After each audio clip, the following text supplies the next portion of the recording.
So over the course of teaching peace studies for many years ago, I came to the conclusion that we're not going to have peace on the outside until we have peace on the inside.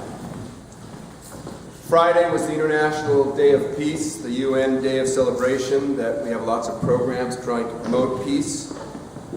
But having peace on the inside is necessary to have peace on the outside, and that can mean a lot of things. It could begin with saying, for example, that we won't have peace around the world until those millions of people who are hungry are fed, because it's hard to have inner peace if your stomach is empty. It may mean that you can't have peace in the world until all people have a roof over their head and know where their children are going to sleep. It might mean that we probably won't have peace in the world if hundreds and thousands of souls are being crushed by oppression and bigotry and systemic injustice. And in some ways that's a tautology, because we've heard many times, without justice there is no peace. Now, most of us here in this room are privileged enough to live relatively comfortable lives, and our problems seem pretty small compared to those many other people in the world. And we come together because we believe we should try to make the world more peaceful. But even those of us privileged enough to be free of hunger and war can be weighed down by self-doubt, shackled by self-criticism, or even crippled by self-loathing. And I believe there are people in this room that are sometimes stuck in this trap of self-hatred.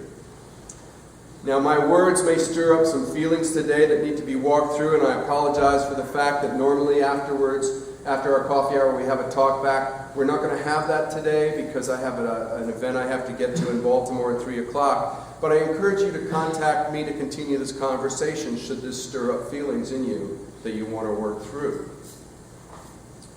We are about the worth of every individual. That's the bedrock of ethical culture. Not just the worth of every people, but of me, of you, everyone in this room. So how do we create peace in the world while we create peace in ourselves? Anali Rufus wrote a book called Unworthy: How to Stop Hating Yourself. And she says that sometimes she thinks that there's a self-loathing epidemic in the world. She herself battled self-hate, but until recently she didn't realize how widespread it was and how crippling it could be. She told about how many people spoke to her about self-criticism that could, quote, creep into corners of my life and lurk there literally forever, tainting everything you say, think, wish, and do with shame, fear, regret, panic at the perpetual threat of punishment, which will be exacted not by others, but by you, by yourself. She says, I see this everywhere, and so do you. Self-loathing silences the articulate, stills the live, and kills whomever it can get its grip on. Now, maybe you don't suffer this way, but I bet you know people who do. Dawson McAllister started something called thehopeline.com, and he's heard from thousands of people suffering negative inner criticism, especially children, teenagers. And he offers some practical advice for many teens and young adults who, he says, are locked in their own personal jail, full of self-loathing, desperately wanting to get out but not believing they can. Lots of studies have shown that teens in particular do not think that they're worthy and engage in self-destructive behavior, eating disorders, cutting, substance abuse, suicide. Should we be surprised? Do we all at times engage in this sort of self-criticism? Well, sometimes there are people who seem immune to self-criticism, some who rise to the pinnacle of powers, who are free of doubt and free of inner criticism. And sometimes people who you think are carefree and confident actually are tortured by constantly having to hide their self-hate. So it's kind of ironic. Rufus, in fact, writes that, quote, sometimes the people whom the public assumes should hate themselves do not, while the people whom the public assumes should like themselves hate themselves. So maybe it's not universal, but there's a lot of self-hatred, even inside good, caring people. Now, some suggest that there are certain cultures that are burdened by self-doubt more than others. One sociologist spoke about how England and other countries from the British Empire, like Ireland and Australia and New Zealand, are particularly self-depreciating. Marginalized groups sometimes internalize negative stereotypes pressed upon them by once dominant cultures. Some anthropologists talk about the term ethnic self-hatred to describe a relatively common negative appraisal of one's own ethnic group or cultural classification. In fact, Thomas Merton, the great peace activist, studied Mahatma Gandhi, and he described how even people who are great on the world stage can be riddled with self-doubt. Merton's book, Gandhi and Nonviolence, talked about how for centuries of colonial oppression developed a sense of inferiority in newly liberated populations.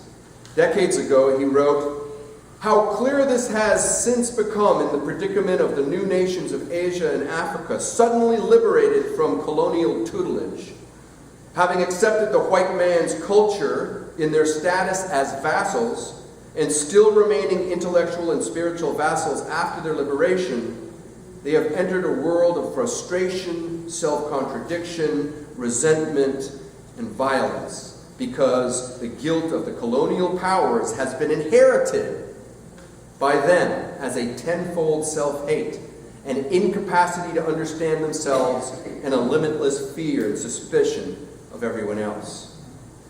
If you do some reading in Kwame Ture or Malcolm X, you'll see how they both talk about self-hatred.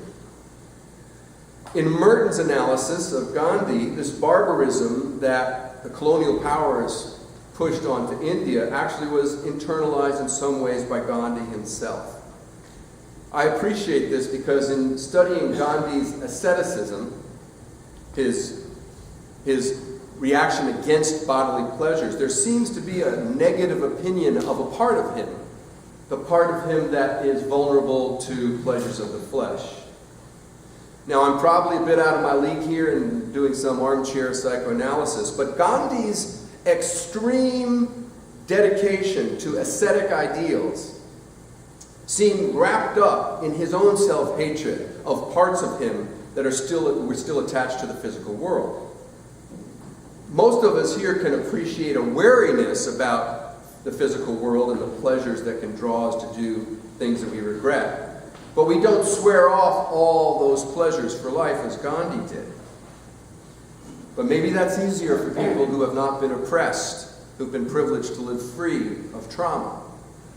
Because I think at the root of self-loathing is trauma. Oppression is trauma. It's a historical trauma. And certainly people who have self-hate in them are often the result of personal trauma. Children who have been abandoned, beaten, verbally abused by their parents can get trapped in a lifetime of self-hatred. The amount of self-hate they carry sometimes correlates to the amount of trauma they experienced as a child, especially when they were very young. Dr. Stacy Friedenthal, who studied and written extensively about self-hate, noted that young children are particularly vulnerable, and this lifelong pattern of self-criticism and unreasonable perfectionism can be embedded in people. Trauma. Now, for those of us lucky enough to have escaped both historical trauma and personal trauma, there are still forces working to lower your self-esteem. Advertising in particular, television, marvelously effective at making us feel that we are lacking, that there's something fundamentally wrong with us, our hair, our teeth, our car, our home. Jerry Mander wrote a book in 1977 entitled 4 Arguments for the Elimination of Television. And he goes into great detail about how pliable we are, especially when we expose ourselves to the audio and visual stimulation of media. He says that, quote, television inhibits your ability to think, but it does not lead to freedom of mind, relaxation, or renewal. It leads to a more exhausted mind. And exhausted minds are vulnerable to this unending stream of self-critical thoughts underlying a lot of advertising. I'm not good enough. I'm not smart enough. I'm not cute enough. Negative body image is being peddled every day.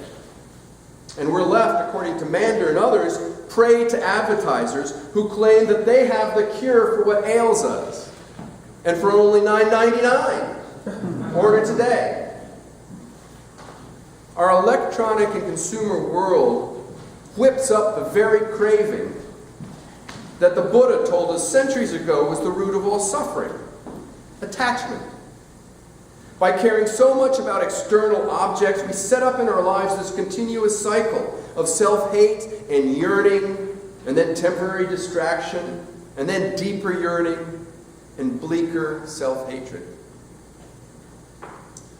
A professor from the University of Virginia, Ed Hirsch, says that we no longer look within ourselves for solutions to our self-doubt and self-loathing. He writes, we focus on the thing sought: money, power, pleasure, love, fame, whatever it might be. And it keeps us going so that we don't have to look within at the restlessness, emptiness, dissatisfaction, disease, and even self-hatred that's driving it all. We fear looking within, fearing that we might find that we are deeply misguided and then we'll really be lost in chaos, in meaninglessness. That is the fear that holds it all together. Something seems missing, an inner deficiency that we must try to fill. So we try to fill it through acquisition of money or power or fame or approval, things outside of us. So it's no wonder that people are depressed. It's no wonder that some people bottle up this self-hatred until they explode in acts of rage in our public schools or our public venues. And it's no wonder that many people in this room have low self-esteem. So what are we to do? Especially when we're called here to try to make the world a better place. How do we gain inner peace so that we can make the world more peaceful?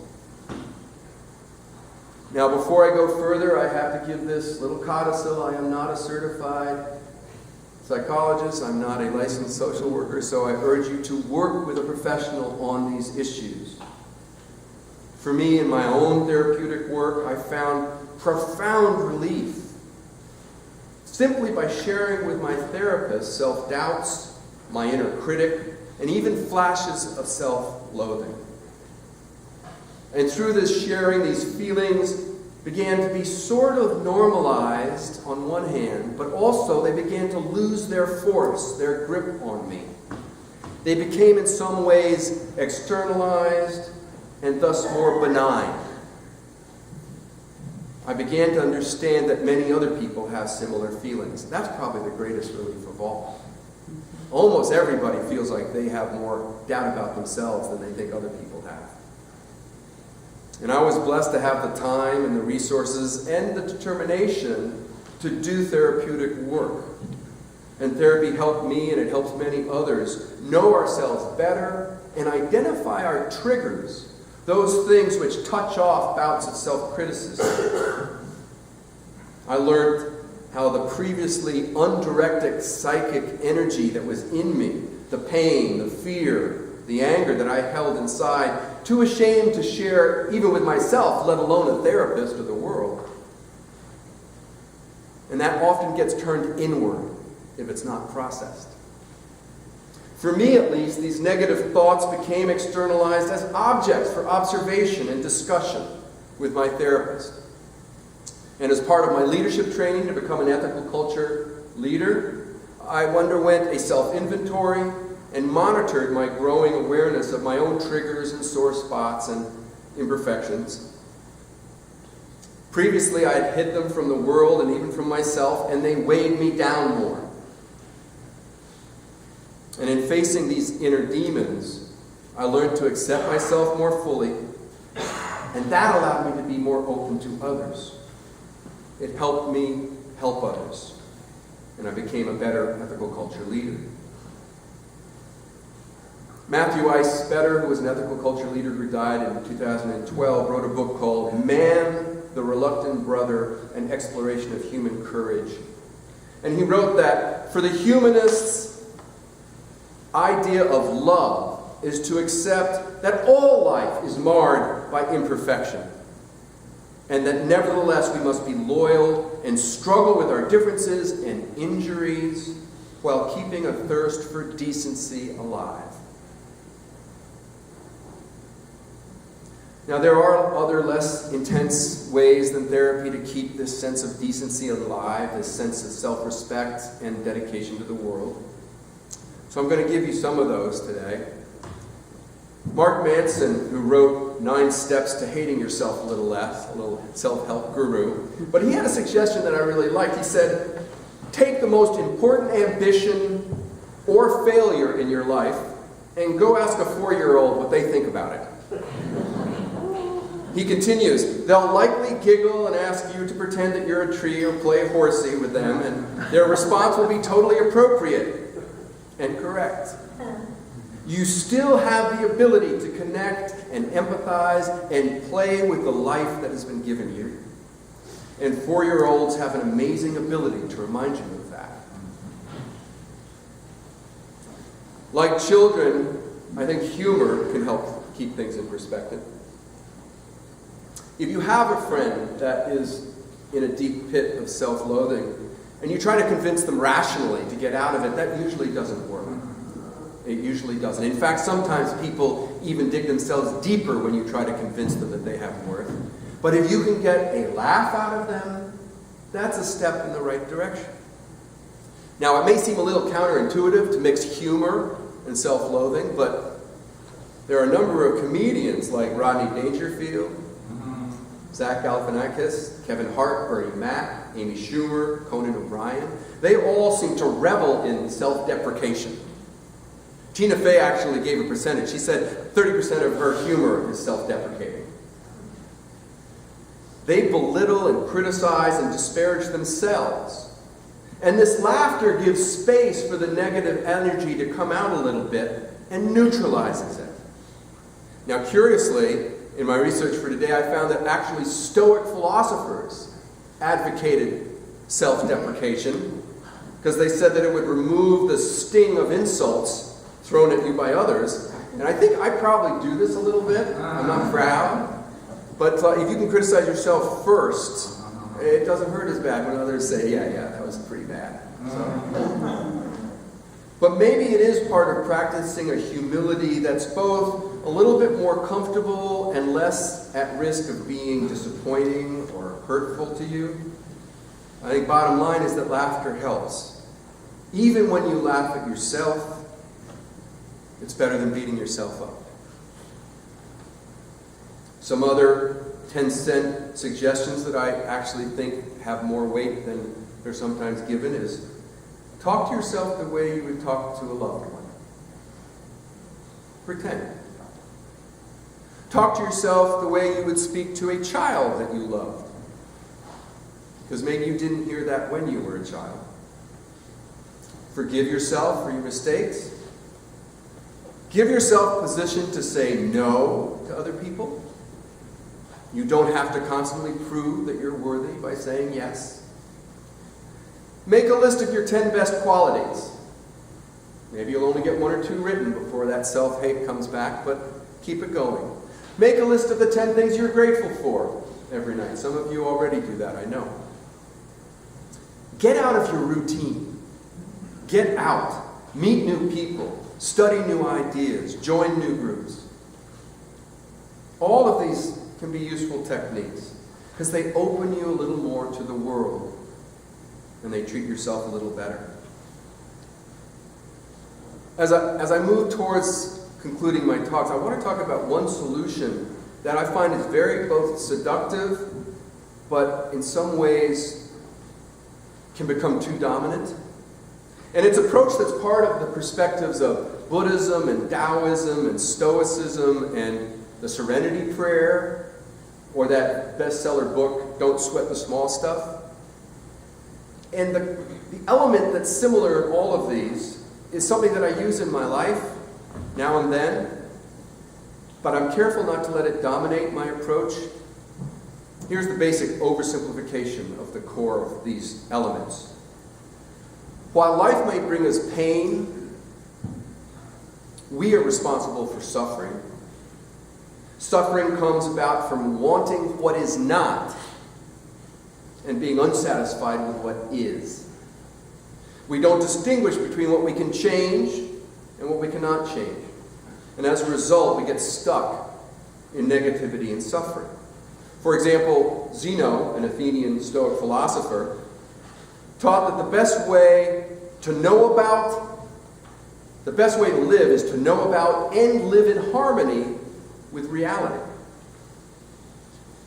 One current writer reflects this by analyzing what happens when we don't live in acceptance of reality. Ed Hurst says, seeking, craving, grasping onto whatever we think will make us happy is the oldest of delusions. But it is in truth a sort of madness, a falling out of real sanity, which is true contentment with what is. What is really missing is our sanity, the recognition that all is truly well. And he recommends that we start chasing around for what is not real and surrender to what is real. Quote, simply to open the present moment experience and be as it is, just as it is. Accept it, allow it. Even if you have doubts, fears, resistance, let that be too. Nothing has to be changed, as it is all simply a part of what is now. When you stop fighting with what is, arguing with it, denying it, trying to change it, figure it out, or control it, you simply let be what is. There is peace. There is truth in that. On Thursday night, we had a little meditation group here working. And a lot of Buddhist meditation is sometimes annoyed when you hear a car go by outside and you say, here I was at peace and now I hear that noise. But Buddhism teaches that that's your work. That noise is a gift. It's testing you to say, there's the noise. Let it go.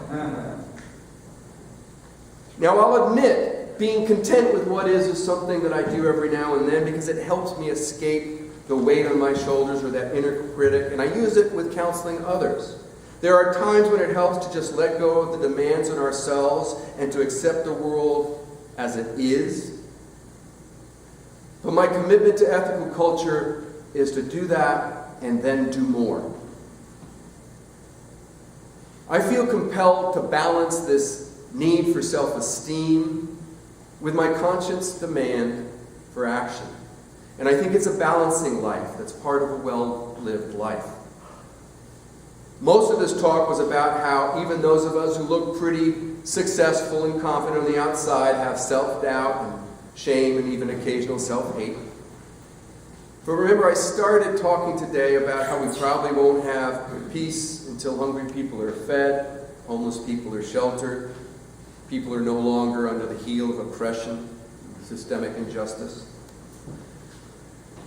So in the short run, if I need to retreat from these realities so I can get grounded and unshackled by self-hate, I accept that. It's part of what we need to do in life, to love ourselves, to honor our worth. But if you're like me, we're also called to return to this unending work in the world. And for those religious traditions, they use the term guilt rather than self-hate quite often. We don't use that word too much here. But when they speak about this balance between guilt, that we have to save the world, and the need for self-care, how do you balance those? I mean, I feel some guilt in the face of world suffering, and at times that bothers me deeply. And I practice some of the techniques offered, humor, I list my positive qualities and so on. But I can't throw away that awareness of the doubt of the suffering of others and that call to make the world a little better. I can't simply adjust myself to accept the way the world is. So with apologies for the oversimplification of this element of Buddhism or Stoicism or Taoism or the Serenity Prayer, I want to say why I came to ethical culture. It was to love both myself and the world. And that balance must be struck by healing when you need to heal and working when you're ready to work. I want to be with others who are trying to live up to these demands of conscience without beating themselves up. No hair shirts here. No eternal damnation here. I wanted to follow the founder of ethical culture, Felix Adler, who believed in the capacity to see worth in ourselves as well as others. Who believed that working to honor ideals includes honoring ourselves. So what a Stoic might say is a misguided dissatisfaction with reality, ethical culture says is a yearning for a better world. I can live with yearning. Self-hate doesn't help. In a very short essay entitled Spiritual Progress, Felix Adler said, in talking about guilt and self-hate, the experience of guilt, if it leads to pitiless, honest self-scrutiny and self-judgment, will at the last disclose the marvelous fact that even in the most desperate cases there remains a part of our nature unspoiled by guilt. We become aware of a power within us to slough off the guilt as a serpent sloughs off its skin, to triumph over the evil we have done as well as over the evil done to us. We realize that there is in us a fount of inexhaustible moral rejuvenation. A font of inexhaustible moral rejuvenation. And for Adler, moral rejuvenation is wrapped up in an effort to live a noble life. It's a life dedicated to ethical ideals, animating groups of ethically minded people to work together for good. It urges us to defeat this demon of self-loathing so that we are more prepared and committed to the worth of others. So we engage in a bold and compassionate project to heal a broken world. Thank you very much.